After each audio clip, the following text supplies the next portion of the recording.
life to our Lord Jesus Christ, we commend the soul of our monarch, His Imperial Majesty, Ọba Dr. Akinloye, Olalere Ijoda, Ogunlabi, Otakunleye, Almighty God, and John commend now. the body to the ground. Ashes to ashes, dust to dust.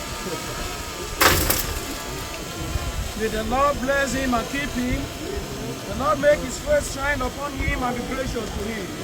May the Lord lift his countenance upon him and give him peace. The Lord be with you. Let us pray the Lord's Prayer.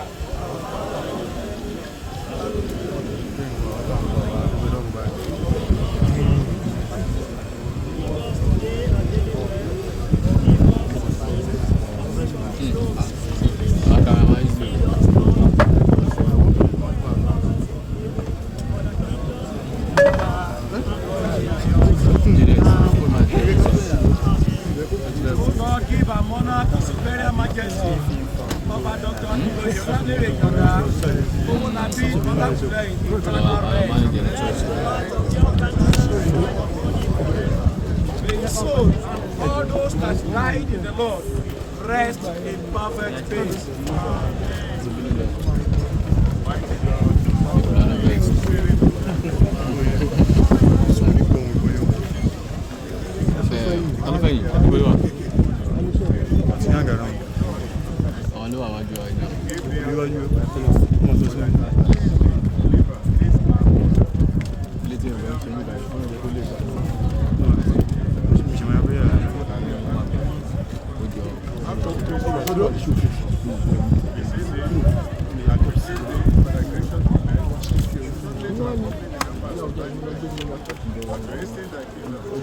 That we will do those that are departed into sleep.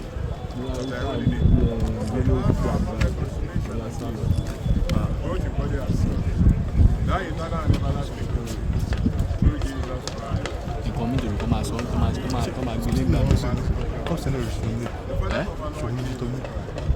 No. Is the resurrection and the Tumbling, oh, like a tumbling.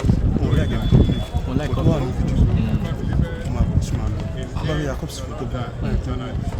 So also as short of like Holy Apostle said, not to be sorry as well for them that make me receive the old Father. To raise us from the death of sin unto life.